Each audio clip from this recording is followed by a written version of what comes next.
Hi everyone, it's Michelle here again, and it's been a while since I posted a video about IELTS, so here it is. So guys, I've taken the computer delivered IELTS, and to all my IELTS viewers, here's another tip. In taking IELTS exam, there are things that you need to bear in mind before going, and ask yourself if you are ready. And being ready, it means knowing what you are going into. Now, it's very important to know what will happen during the test, because if you know what's going to happen, you will feel less nervous and will do better on the exam. So let's get started. So knowing the test means know the structure. So in this video, we are going to talk about the structure of the computer delivered IELTS exam. So there are 4 sections in IELTS. First is the listening, reading, writing, and speaking. So make sure you know how each of these works, how much time is going to be used for each one.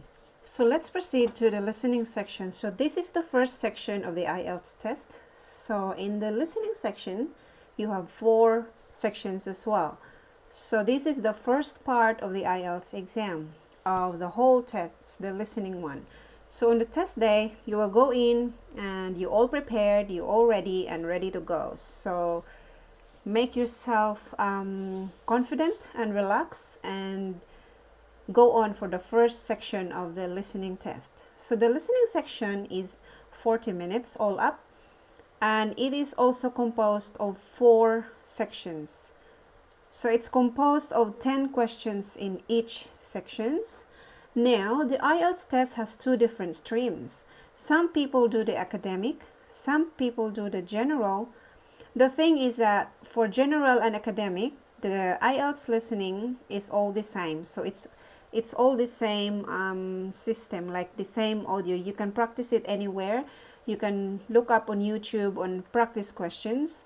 So you're going to be doing the same test whether it's academic or general. Same listening audio. The only thing is that there are some difficulties of doing the listening of the IELTS. The thing is that the tape is only played once only. So you will have to listen to it once. You have to listen very carefully to the audio because it will not be repeated again. So that's the listening structure. In the reading section, you have 3 passages to read. It is very important before your test to learn as much as you can about the test. So let's proceed to the reading section. If you know what's going on or what's going to happen on the test, then you're going to feel less nervous and more comfortable, and you'll do a great job, I betcha. So here's what's going to happen in the reading segment of the test. So it lasts for 1 hour, and in this hour, you are going to see 3 passages. So there's 3 sections. For both the general and the academic, there are all up 40 questions in the whole section of the reading test. Another thing to keep in mind is usually the readings go from easy to difficult. So bear in mind that the first section of the test is the easiest, and then the last one is more difficult, and the third section is more difficult than the second one. So it goes from easy, difficult, and more difficult. So keep in mind when you're planning your time for the IELTS, because if you spend all your time on the first section, that's actually the easiest. So it's better if you spend less time on the first section, more time in the middle, and most time at the end. So you're going to see a variety of questions in the reading test. There are also different kinds of questions in the IELTS reading test, and the best way to prepare for this test is to practice, because you will encounter a lot of variety of questions. Some of these questions might be a multiple choice where you have to pick up A, B, C, or D. Sometimes there's E. Some questions may require short answer, sentence completion. You might also see tables, charts, diagrams. And then there are some also questions that you might have to read something and then fill a diagram based on the information you read. Sometimes there's summary completion, paragraph headings where you have to match a heading with the correct paragraph. You might also need to locate some information from the passages. or you might have to write about a writer's view or claims, and then also you might get a question on classification, or you might get a matching question. So there's a lot of question types. So the main point here is that it's important to know that there are many different questions you will get on IELTS. So in IELTS exam, it's important that before you take the IELTS, before you proceed to the next section, take a deep breath and relax to yourself, especially in the reading section, because you might see a lot of passages and it's like 300 words to read, and it might look overwhelming, but if you take a deep breath, you will do fine. Like, just don't look at the whole picture of the passages. Just take a deep breath, read the first passage, and then proceed to the next one. And don't rush. Don't rush, because the more you rush, the more you will not get what the passages mean. So you will do fine. It is important to know with the reading module of the test where it comes on the test. So that is the reading structure. So there's 3 passages, and there are a lot of questions on this side of the screen, especially on the computer delivered IELTS.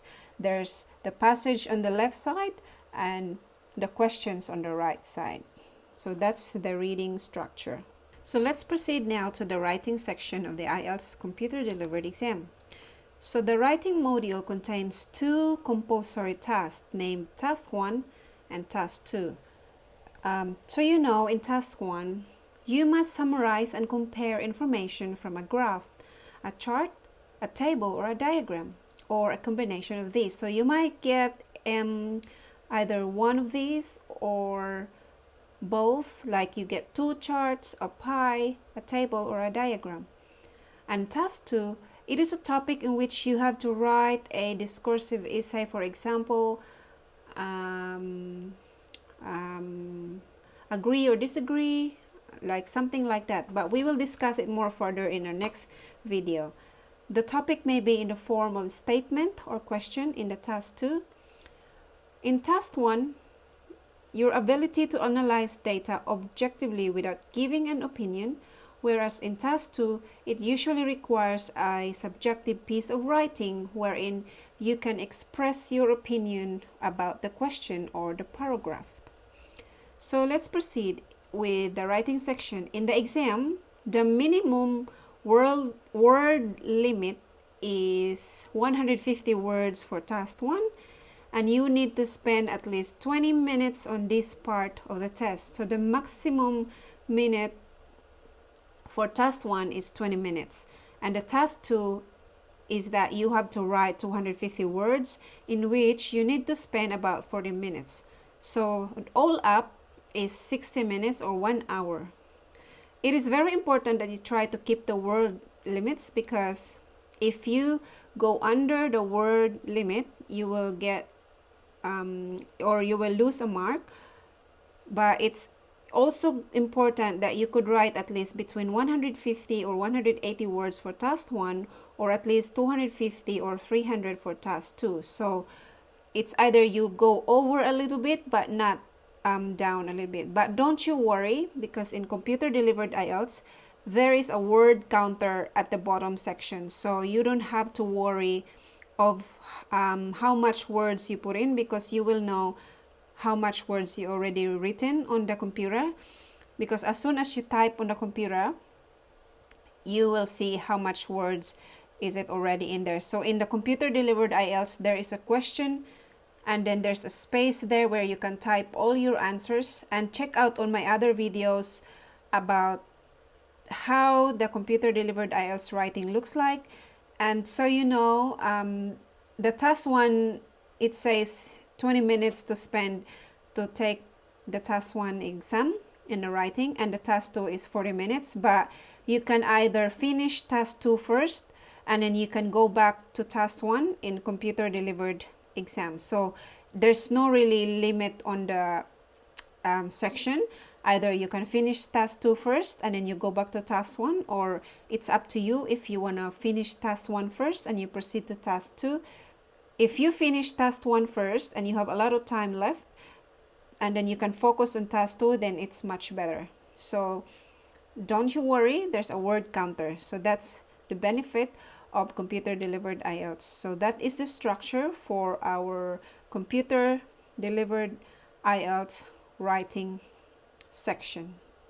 Now let's proceed to the speaking test. In the speaking test, this is the last section of the computer delivered IELTS.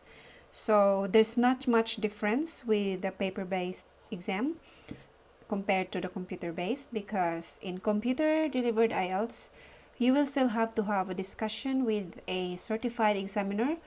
It is an interactive and as close to a real-life situation as this test can get. So it's a face-to-face interview like with a human being or a person, but not with a computer.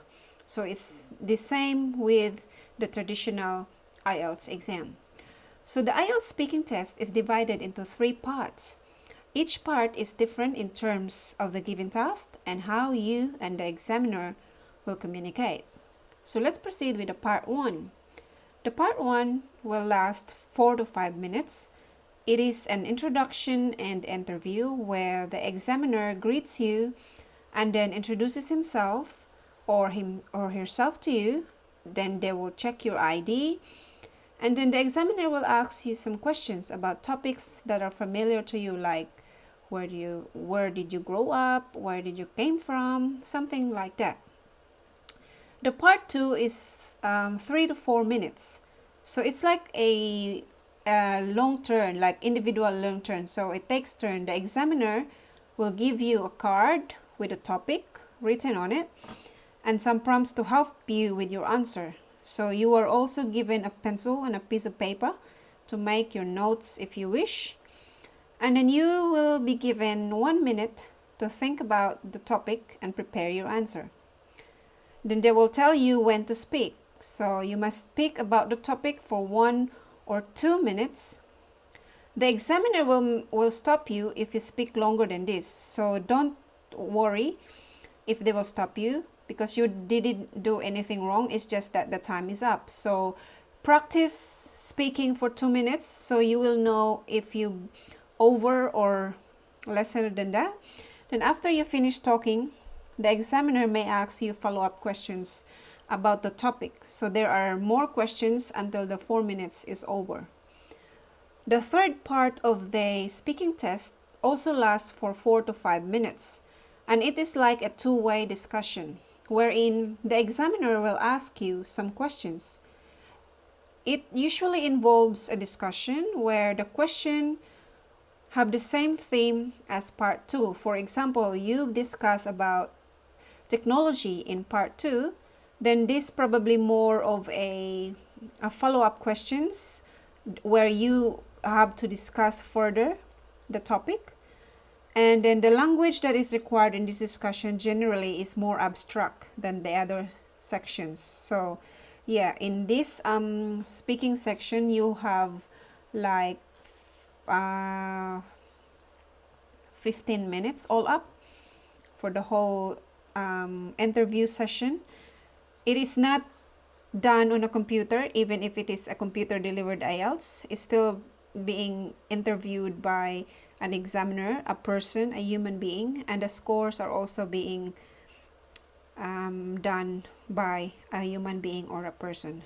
So that would be all for the structures of the IELTS computer delivered, and it also applies to the traditional IELTS. So check out my other videos about the listening, writing, reading, and speaking computer delivered IELTS on the link below. And I hope you learned something from this video, and if you haven't subscribed yet, please do so, and I will see you again on my next one. Good luck, and just relax, take a deep breath, know the structure, which is the very first thing you have to learn. Know the structure of the test, and you will do very, very fine. So practice, practice, practice. There are a lot of resources there where you can practice, and then as soon as you master all those structures, then you can proceed to each section, like practice the listening, practice the reading, and practice the writing as well as the speaking. So thank you again for watching, and I'll see you again next time. Bye.